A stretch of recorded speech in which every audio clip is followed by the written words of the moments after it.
band now. Like so many guys, we have some new guys with us here. That's really added a lot of lift to it. You know, it's a different thing now. And I think we're all loving this. I want to introduce you to some gentlemen back here that Steve Piccaro found through. Well, I don't know, he found them. We're just really lucky he found them. And this guy's the perfect fit for us. Incredible musician, incredible bass player, sings all those high parts full on. He's got perfect pitch. He's a musicologist. He's marvelous. He's really a great addition to our band. Please welcome Chambon Trek on the bass.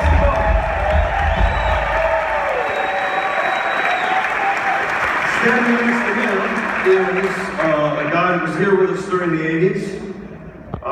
They tell me I had a good time in the 80s. Tell me lots of things, actually. Anyway, this guy, he was with us in the 80s, and then he was in Ringo's band with me, and still is. And I dragged him over here because he's an incredible vocalist, and he plays sax and reeds and the whole thing. An incredible musician, and a really sweet cat. And please give it up for Warren Hamm!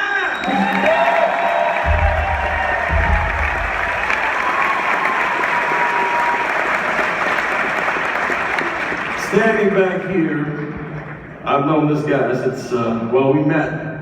It's kind of a long story, but I'm trying to make it real short. Everything started in the Piccaro family garage, which was converted into a rehearsal studio, really cool one. And we spent a lot of time over there. And you know, when we were in high school, Jeff Piccaro was in Steely Dan, and David was playing on the records with the Seals and Crofts and Steely and all. And then he wrote, with Jeff, he wrote the entire Soap Degrees record with Boz. And that's how I met Lenny.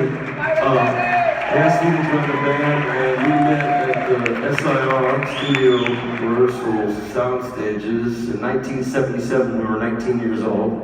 I wouldn't go anywhere on those guys. Played in every single one of our records. He wrote on the Rolling Stones, Joe Bonamassa, just to name one of the 5 billion records he's played on. Our brother, the legendary Lenny Castro!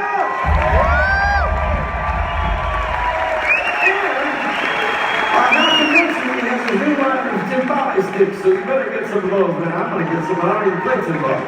Ladies and gentlemen, Lenny Castro!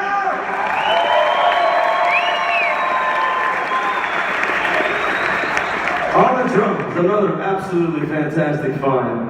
Our original bass player, David Hungate, when he moved to Nashville, he had been playing there for a long time, and he called up Paige. He said, man, I found this kid, man. He's unreal. It's right what you're looking for, and right in the pocket that, well, I'm not going to get much deeper than that. It just felt so good.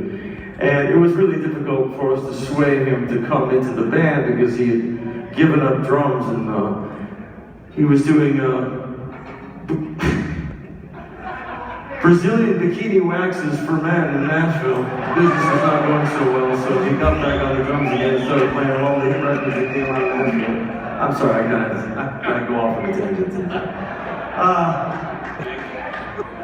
Ladies and gentlemen, the one and only fantastic, we love him and he's really famous, Google him. Check it out, Shannon Forrest on the drum!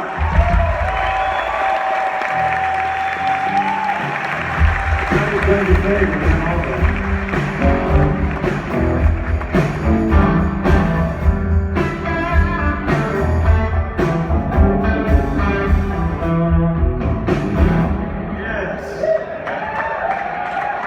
Okay, now the fun begins.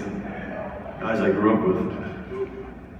Over here, I knew this guy when he was 14 years old, when we were hanging out. His brother Mark was in a band with me and Michael Landau and John Pierce, and we were also playing in Steve's band. We were playing with everybody. Anyway, it was such a great mixture of people, and as a lot of you know, we used to play as session musicians and songwriters for other artists, and one that we're going to embarrass him a little bit right now and make him do a song that you would never think in a million years he had anything to do with. But he actually, have anybody seen The Lion King, the movie?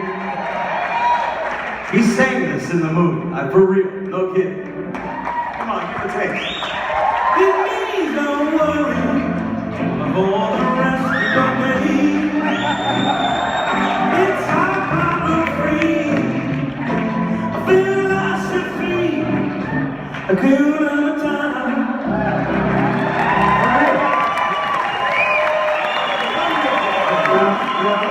Let's check this out. He was doing that when we were hanging out when we were kids in the early 70s. his father was working downstairs on stuff like this.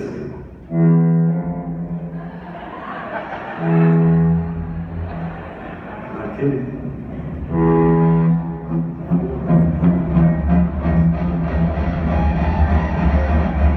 Ladies and gentlemen, the one and only Joseph Williams!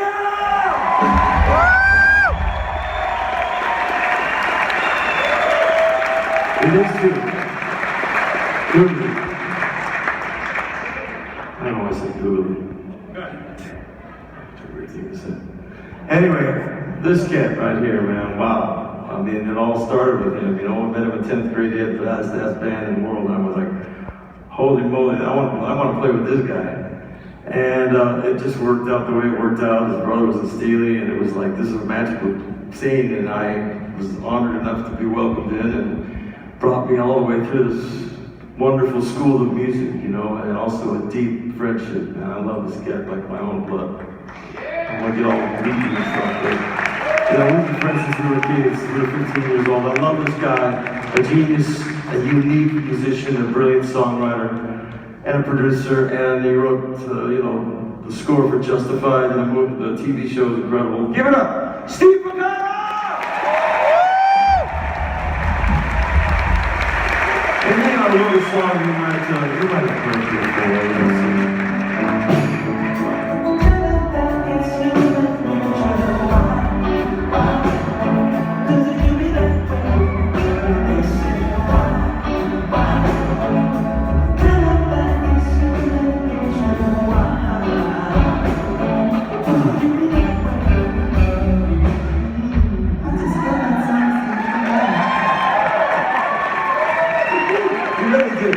He played on it, it's great.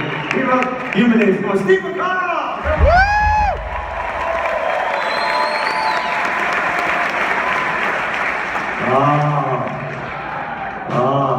Is that your snuff box, man? Someone came wrong decade? Wrong decade.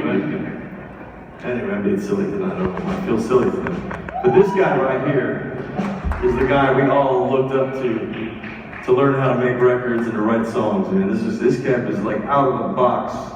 One of the hippest dudes. Him and Jeff together were a tour de force, man. Nobody could touch him, man. And we got to be a part of that. And it's a great honor. One of my favorite human beings and one of the great songwriters of our generation. An incredible musician. Well, and he's also written so many incredible songs you may not even realize. And why don't we give him a little taste, Dave? Come on, just to embarrass you just for a moment here, man. Come on, just play little bits and pieces here, man. Come on.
Now, who remembers the disco era? Who still has nostrils from the disco era? Who has a septum? I'm sorry, I'm a wise ass. Play this song. This one, he wrote this song. I bet you didn't know he wrote this song. This is Check this out. Come on, man.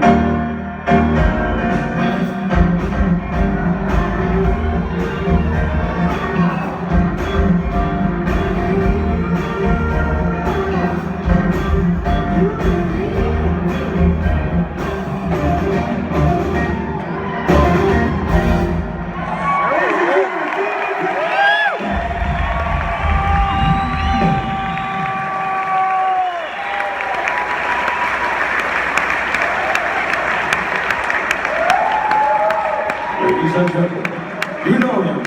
You love him. You want him. Mr. Steve Lukather!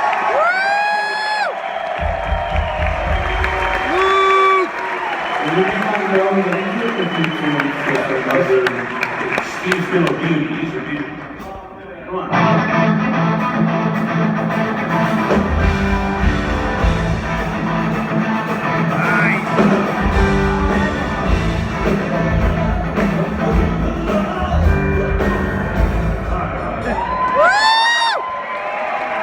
We can do this all night. Anyway, this next song we're gonna do, there's a lot of, I said, this is not true that I hate this song. I really do like this song. But you say something once 100 years ago and somebody cuts and pastes it and put it on the internet, of course, everything on the internet's true, right? Yeah. It's so friendly there these days, don't you think? Let me see, I'm gonna slit my throat or check my Facebook. I don't know. It's kind of 50-50. I'm all about peace and love.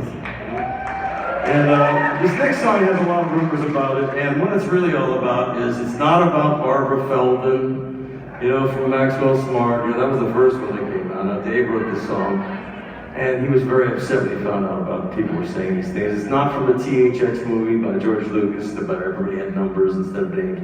All these weird rumors are out there, And of course, everything on Wikipedia is true, too. Yeah!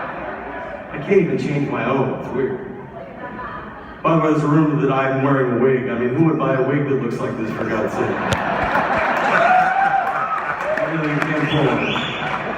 You'll have to fight me first. Anyway, where I was getting with this is David wrote this on his wedding night. And he's had the most this is very serious, he's had the most enduring, long, loving relationship with the most hippest, most lovely woman ever. And they've been together for 30-something years now. What really happened is he was so inspired by their wedding night, he came up with a new position, and it's called